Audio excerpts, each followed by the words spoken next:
If you share custody with a co-parent, the custody plan you choose will have huge implications for your happy family roadmap. Getting it right makes for happy, well-adjusted kids and parents who can get stuff done without always feeling behind.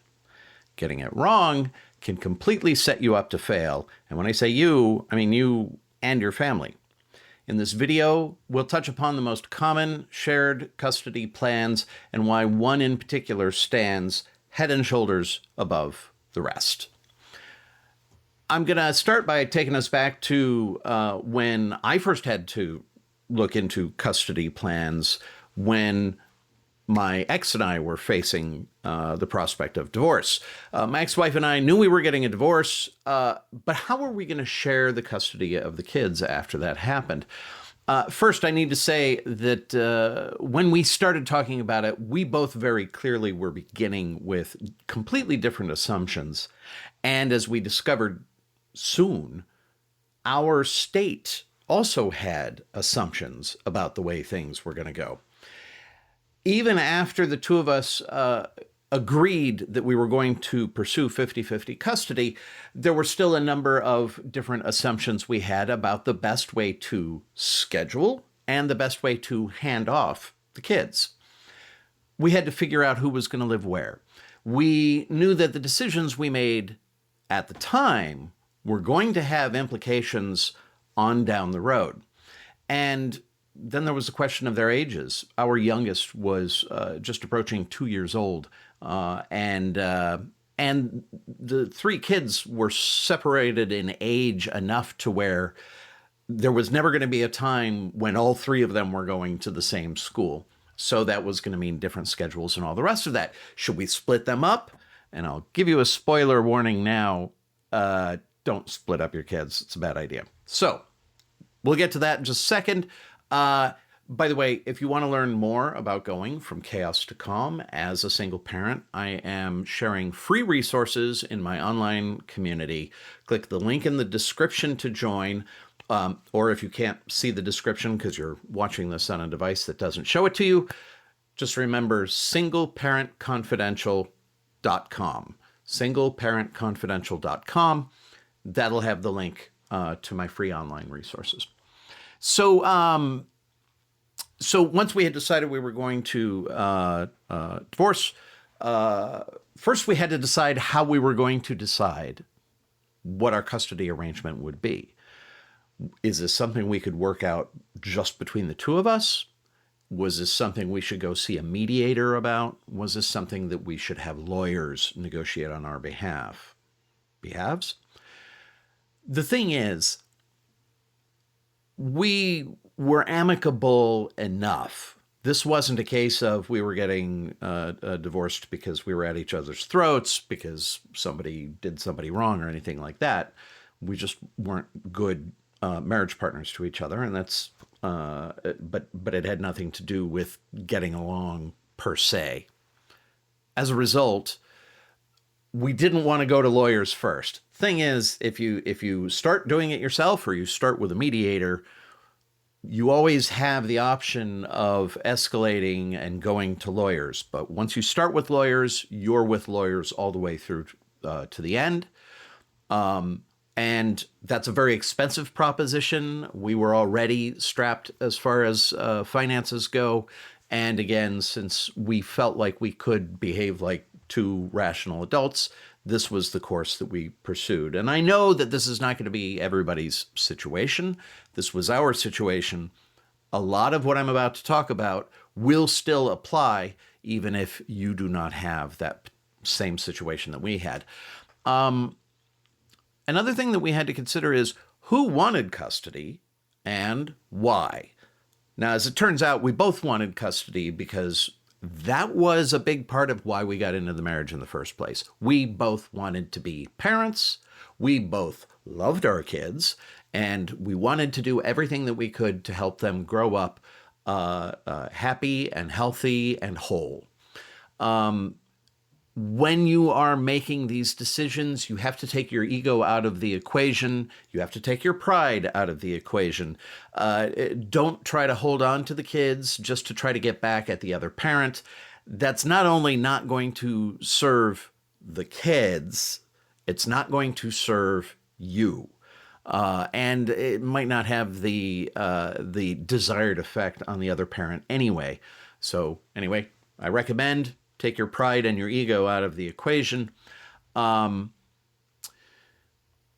Employment is going to affect the situation. Now, we knew we were both going to have to work, and so as a result, it it was going to be equally convenient and or inconvenient for both of us in terms of when we would have the kids.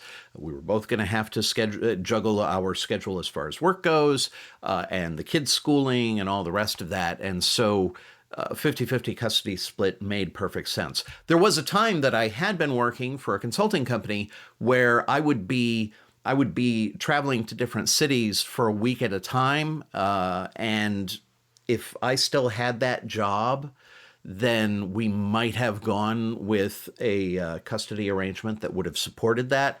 We'll talk about that in just a minute. But one of the other things we had to consider is where would the children stay? And that may seem sort of odd. We knew we wanted 50-50 custody, but we were willing to think outside the box. And one of the things that occurred to us is, and in fact, we knew somebody who had this arrangement where the kids stayed in the same house at all times. And it was the parents who switched back and forth between living in the house with the kids and then living in their own apartment. We did end up rejecting that idea, but it was something that we considered. We considered the idea of maybe if we could find a duplex that we could rent, and then that way the kids, each of us would rent one half of the duplex. The kids could go back and forth much, much easier. If one of them forgets something at the other parent's house, it's super, super easy. This was an idea that I had rejected early on because I wanted to move on with my life without having to have every day-to-day interaction intertwined with my next-door neighbor, who also happened to be my former wife. So that wasn't going to fly. Could you imagine either of us dating anybody and then having our ex-spouse in the next apartment in the same duplex? That would be awkward. So there's where the children were going to be located. In our particular case, we decided that we were going to live within the same school boundaries, at least to start. The implication there is if somebody wants to move, the parent who doesn't want to move is the one who kind of gets to dictate the terms in terms of whether or not they are also willing to move. And if they're not, the default assumption is always that you're going to stick with the arrangement you previously had, which means if one of us wants to move, we're going to have to renegotiate the whole parenting situation. So that was something that we recognized as well. And then we had to learn what custody arrangements were available to us. And so toward that end, we asked as many people as we could about their experiences. This included friends of ours who were divorced or were going through divorce, and friends of ours who had been children of divorce, as well as, in the end, we did end up choosing to work with a mediator. And the mediator had a series of templates for different ways to consider handling different things. And the mediator also had a lot of the same suggestions that our friends had come up with. I mentioned some arrangements that we had rejected out of hand. But there were two in particular that were the most commonly referred to. And that is, you both live reasonably close enough to each other to where you can comfortably have a 50-50 split during the school year, so that one parent isn't driving super long to make sure that the kid gets to school. This was going to make it a lot easier on the kids. And this is the thing you have to consider when you are working on your custody arrangements, not just what's convenient for the parents, but also what are the needs of the kids. And this is very important if you want to end up with kids who are going to be resilient. The two most common plans for a 50-50 split were the alternating period of time and the 2-2-3. Alternating period of time could be alternating weeks. It could be alternating months. And we even had one family describe to us alternating years, where it would be one school year and the subsequent summer with one parent, with, of course, the occasional weekend visits, and then it would flip, and then the next school year they would be with the other parent, again with occasional visits like on weekends and holidays. And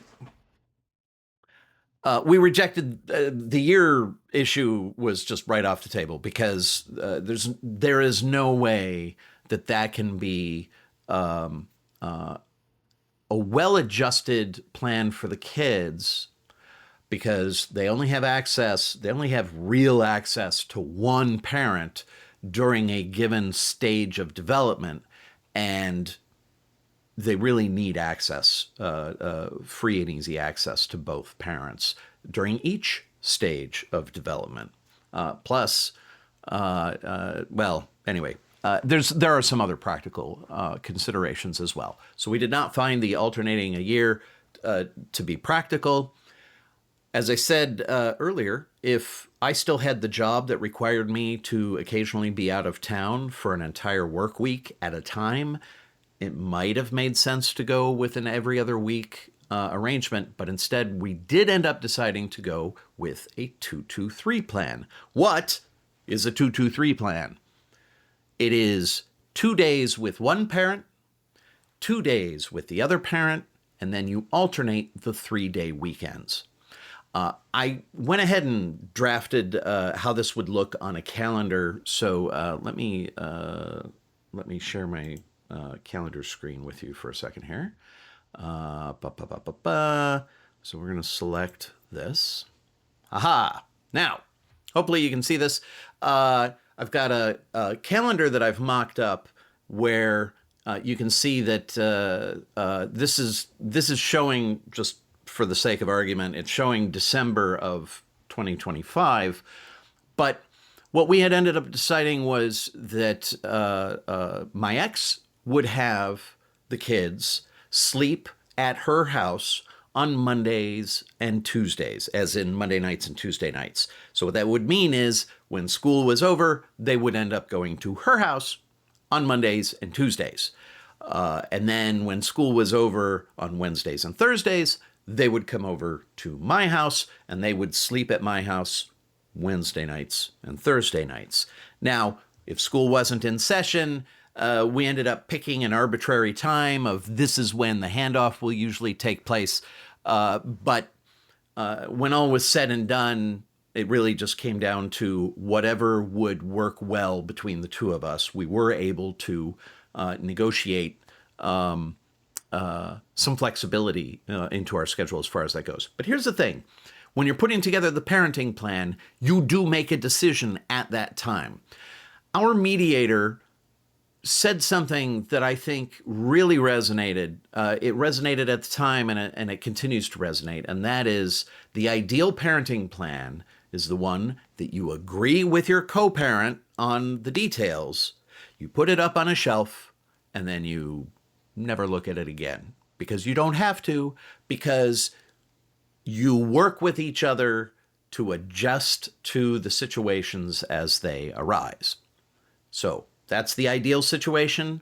We actually did end up enjoying the ideal situation. Again, I realize not everybody will, but that's why you pick a time when you're working out the plan, and that time might be 5 o'clock because that means the parent who is dropping off the kids can get out of work, drop the kids off at a time that the other parent can get home after work to receive the kids. Oh, that's another thing you're going to have to consider too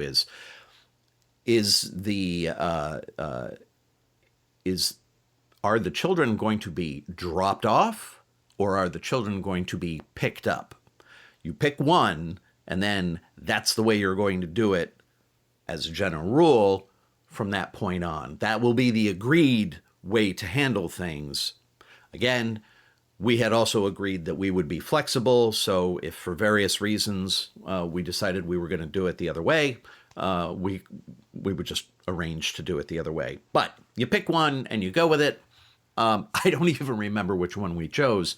And it's not as relevant now that our youngest is in high school and he's able to essentially move about under his own power. So he doesn't need a ride from his either of his parents in order to get to whichever house he needs to get to. So when the kids are younger, these distinctions are a little more important. So 223, we're looking at the schedule here. I decided to color code it to make it clear that in this particular case, if they're in blue, if the day is in blue, it's with me.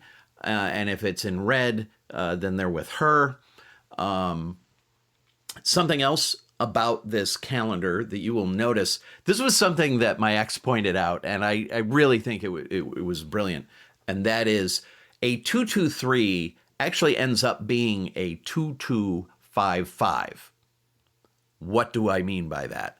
It means if they spend 2 days with her and then 2 days with me, so for example, here in December, look at the second week here. They spend 2 days with her in a row, then they spend 2 days with me in a row, but then they spend 5 days in a row with her, right? The 3-day weekend and then the 2 days the 2 weekdays that they're with her. Then they spend 5 days with me. So Thursday, Friday, or Wednesday, Thursday, they're with me, and then the 3-day weekend. And then we go back to 2 days in a row with her, 2 days in a row with me, 5 days in a row with her, 5 days in a row with me. So it's called a 223 plan because you're alternating those 3-day weekends. But in practice, it's a 2255 plan. And the reason that's a distinction worth keeping in mind is when you are planning your grocery shopping, you know that you need to take into account, okay, are the kids with me for 2 days or are they with me for 5 days in a row? I'm going to shop differently depending upon that answer. It really did make planning much, much easier. I want to talk about what it is about the 223 plan that makes it superior over the 1 week on, 1 week off, which is a more traditional plan. The thing about 223 is it means that on any given Monday night or Tuesday night, the kids know which house they're going to go to, and the parents know which house they're going to go to. Every Monday and Tuesday night is predictable that way. The fact of the matter is, most of us make our plans on the basis of what day of the week is it. If one of the kids is going to sign up for, let's say hypothetically, guitar lessons or cross country or whatever the case may be, it's going to be on the basis of what day of the week. So guitar lessons are going to be on Mondays. Well, then that means she'll be taking the kid to guitar lessons on Mondays.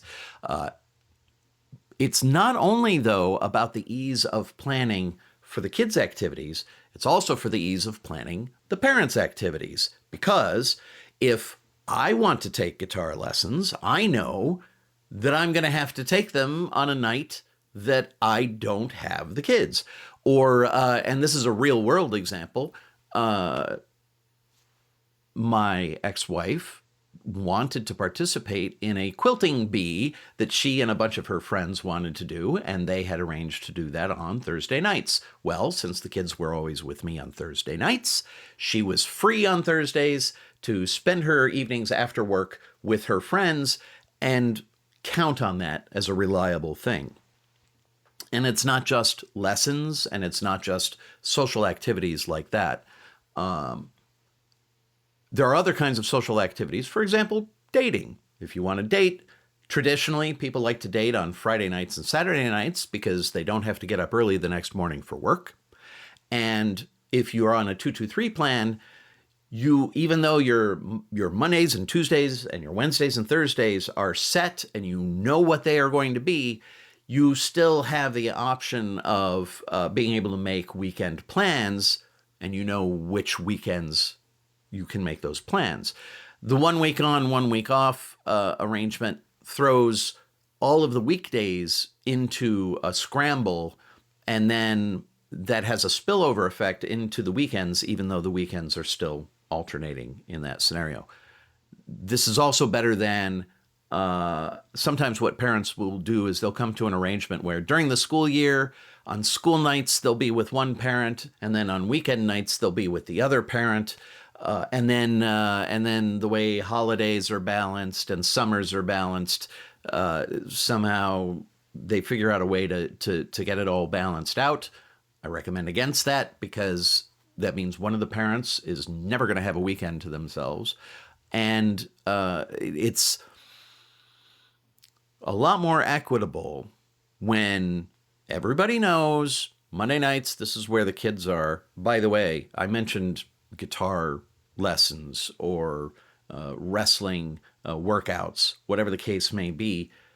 If you know guitar lessons are on Monday nights, then you also know that if the kid isn't very good about bringing the musical instrument or guitar back and forth between the houses, you know which house to leave it at so that the guitar is always ready in time for the guitar lessons.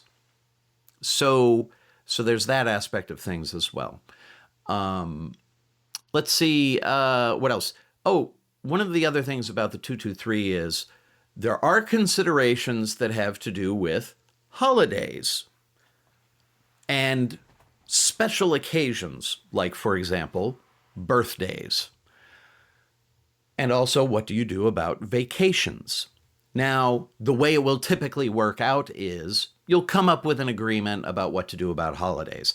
Holidays that stay on a specific calendar date, well, the weekdays shift from year to year to year, which means if you just agree that those holidays, the kid will be sleeping at the same house they would be sleeping at as a normal during that weekday, then you're good.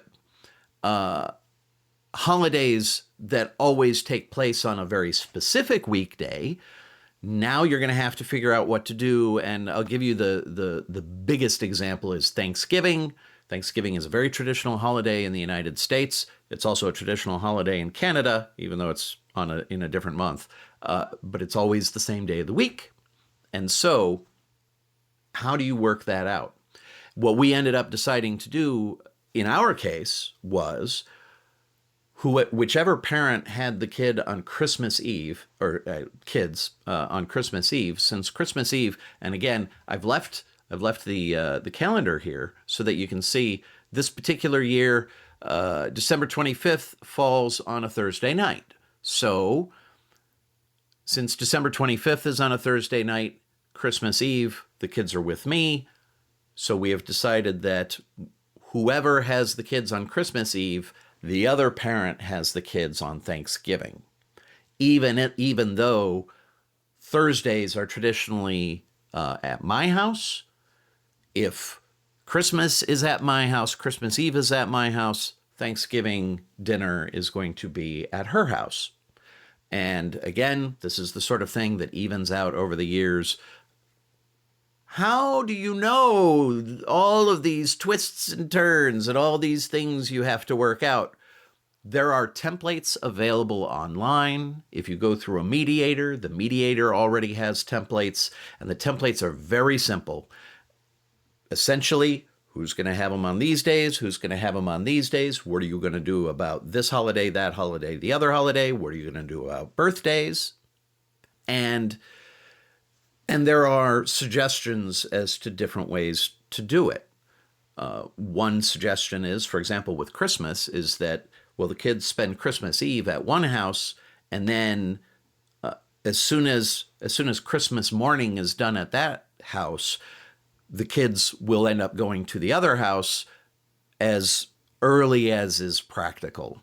As opposed to waiting until 5 p.m., you might bring them over at lunchtime, that kind of thing. So Again, these suggestions are all available there.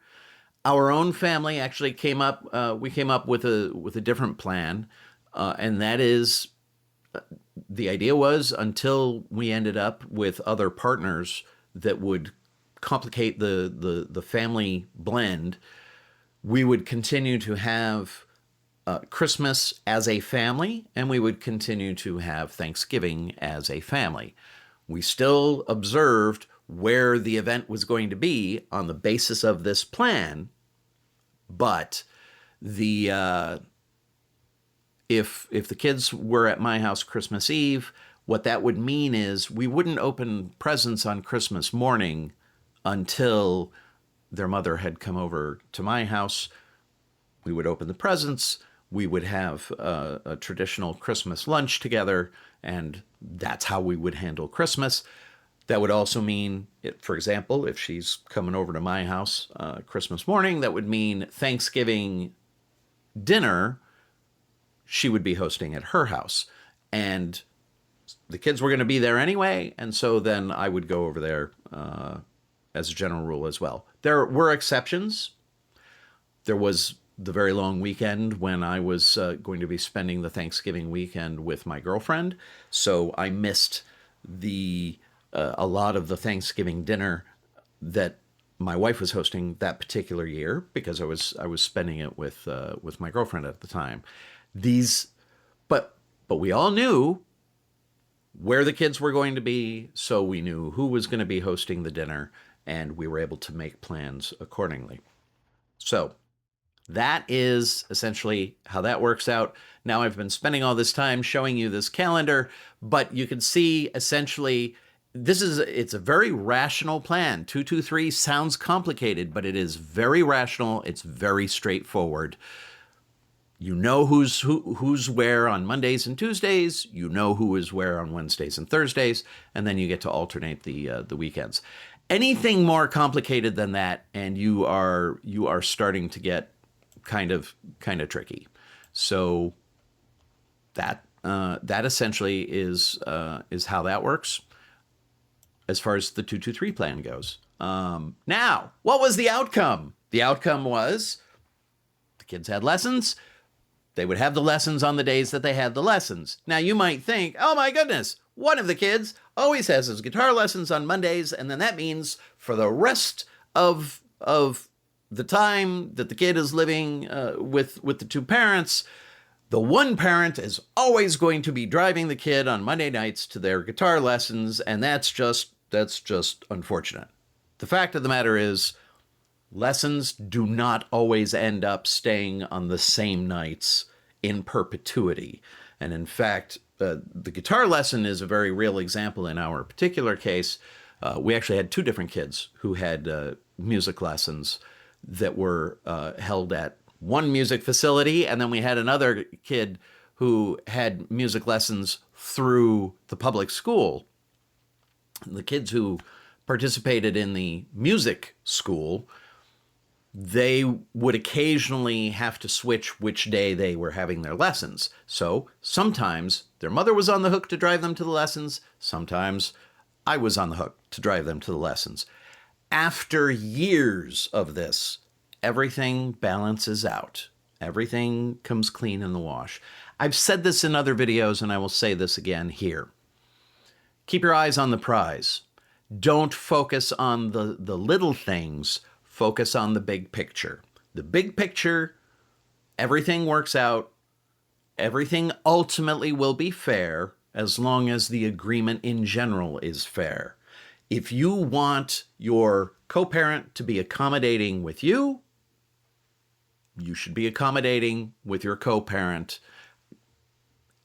Everybody's life is easier if you find ways to be agreeable, and everybody's life is less pleasant if you are unable to find ways to be agreeable.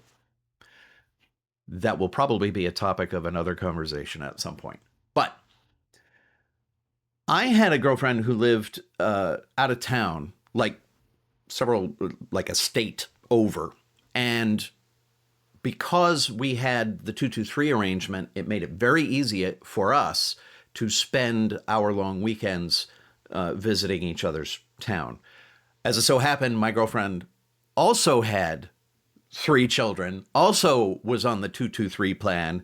So we just synced the schedules of our respective 223s so that both of us always had the kids on the same days. Both of us were kid free on the same days. And it made maintaining our relationship, even though there was a few hours between the two of us, so much easier to manage. So there's another aspect of things. Had we ended up living in the same town, had the relationship persisted more, longer than it had, it also would have been easier to blend the families given the 223 schedule. So I mentioned that. Here's another benefit of the 223. Because you know that you can count on having some days where you don't have the kids, you can use that time to decompress, to get done the things that you don't find convenient to get done when the kids are around. You can put your life into some semblance of order and become less frazzled. In our particular case, I tended to be the extrovert, so I would recharge my mental batteries by being in the company of other people, and my ex-wife tended toward introversion. She would recharge her mental batteries with alone time. She benefited so much by being able to just have the house kid free on predictable days every week that allowed her to recharge her mental batteries. And it made her a lot less frazzled. And in my particular case, it also meant I knew the days that I could go out and I could engage in social activities with people to recharge my own mental batteries. So there's that as well. One of the things about whatever custody arrangement you choose, keep the lines of communication open. The kids are going to be moving back and forth between your two households. And if you keep the lines of communication open, the kids are never going to have an opportunity to try playing the parents off against each other. Our children never tried to play us against each other because they always knew that if one of us knew something important, the other parent knew something important. You will also have to reconcile yourself to the fact of if you parent one way and your co-parent parents another way, and you decide that because this action took place, that this consequence is going to have to result, you can only dictate the terms of the consequence in your house, like when the child is in your house, unless you can negotiate with your co-parent to allow that consequence to stick when they go to the other parent's house. But you do not have the option of dictating how things are going to go in the other person's house. So give up that idea now. When you decide that there's going to have to be some sort of consequences as a result of some sort of actions, you are going to have full autonomy on implementing those consequences in your house. And as long as you're consistent and as long as you work with your co-parent to be on the same page about what is happening, the kids will always know that their parents are on their team, working together as a team. And I think this is very, very important to the well-being of the development of the child. So that was another consequence in our particular case. Because we maintained constant communications, the kids never had any doubt that both of their parents were always in their corner. Something I'm going to mention too is technically we had 50-50 custody, but when people would ask about it, I would say that we had 60-60 custody. How does that add up? Well, you have the time that you are responsible for the kid, the time that you are on the clock. But if the kids have a track meet or a wrestling meet or a guitar recital or orchestra performance or whatever the case may be, more often than not, both of us would attend. Both parents would attend these events. And so even though you might technically have Thursday off, if one of your kids is having a concert, you go to the concert if you can. And more often than not, both of us would tend to attend all of these events whenever we were able. And there's one other thing that I need to talk about here. And this, again, was an observation that she had made, and I think she summed it up so perfectly. And that is, I don't know if you're familiar with the rules of American football, but you essentially have a bunch of people on one team who are trying to move the ball in one direction. Then you have an equal number of people on the other team who are trying to stop that from happening. Now, everybody's moving around when a play is called, and how do you stop the other team from moving the ball where you don't want them to move?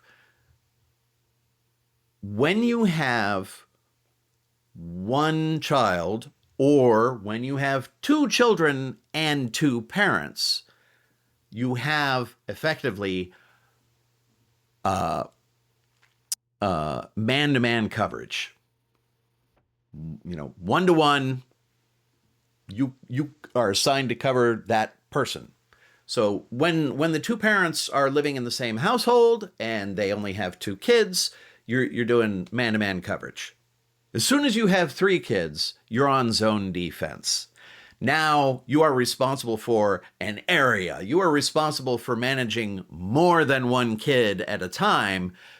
It depends on where the kid is, whether you need to be attending or whether the other parent is attending. This is when the parents are together.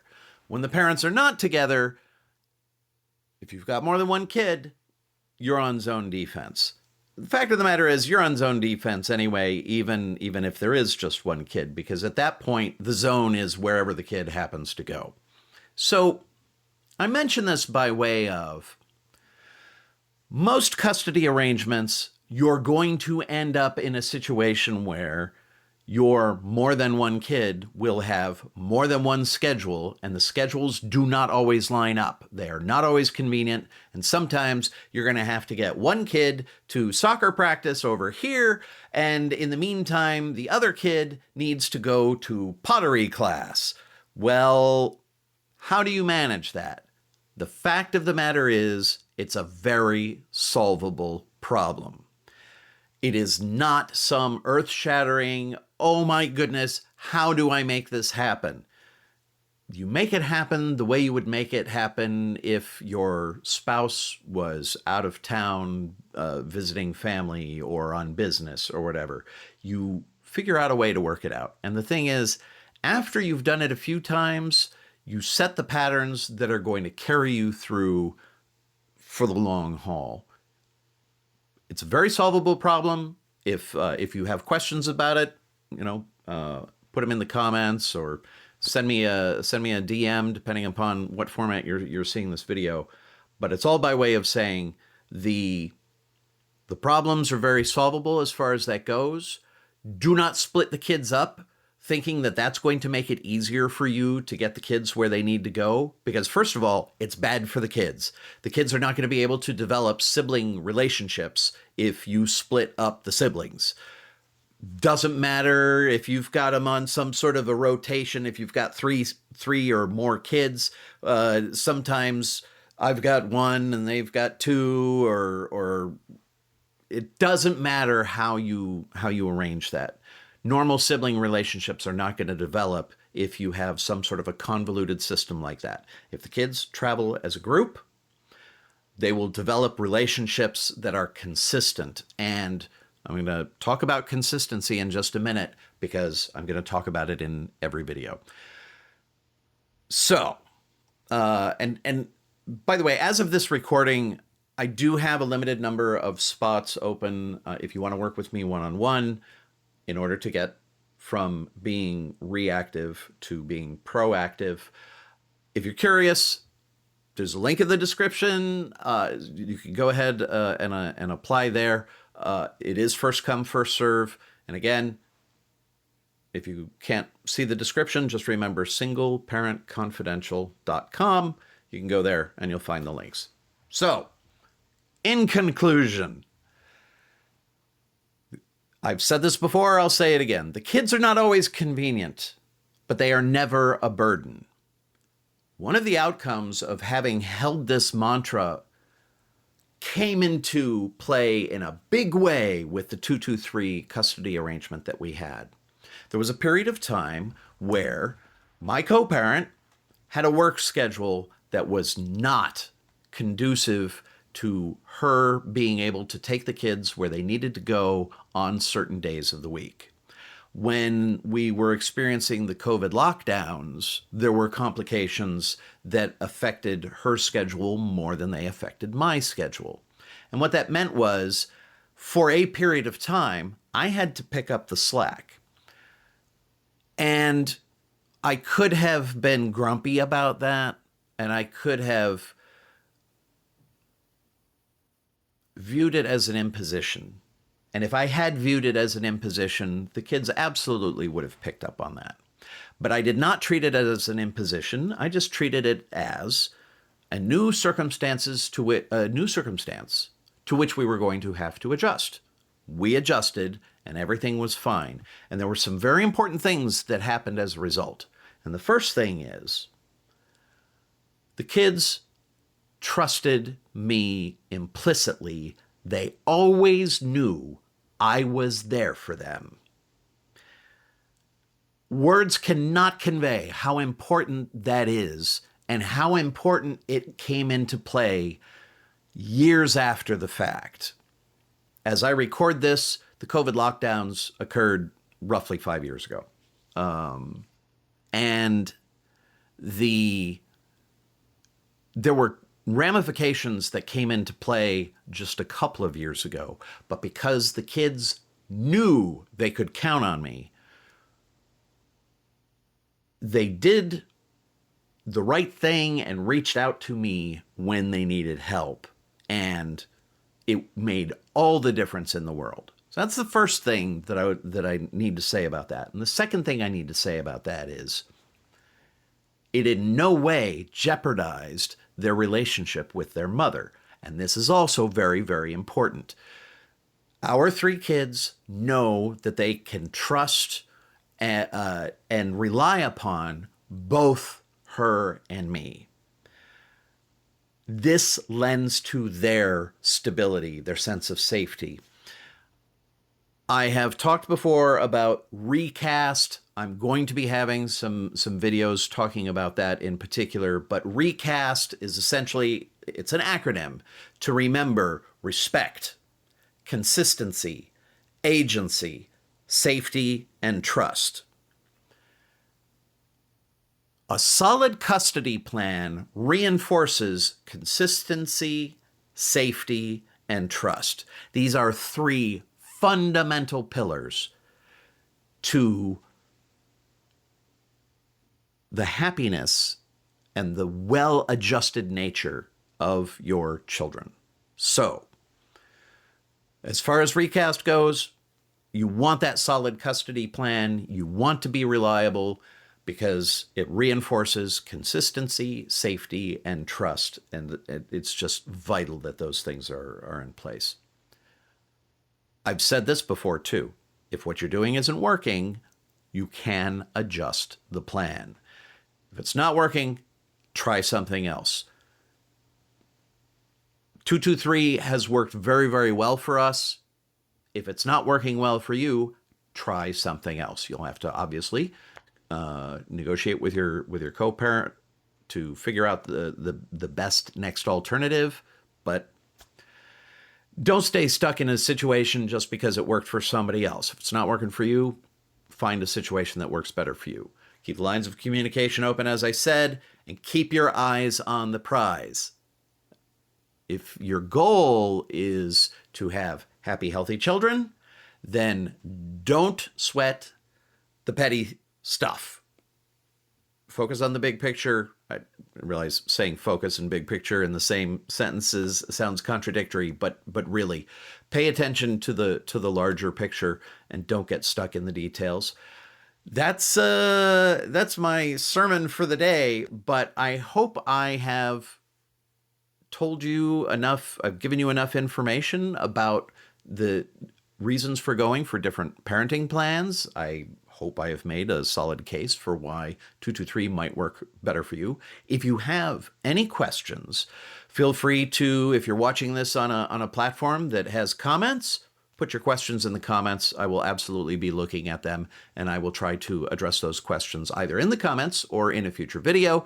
Likewise, you can go to singleparentconfidential.com, and there will be links there that you could find out how to get in touch with me through direct messaging, through my online community. Thank you so much for staying with me this entire video, and we'll talk again soon. All my best. Take care.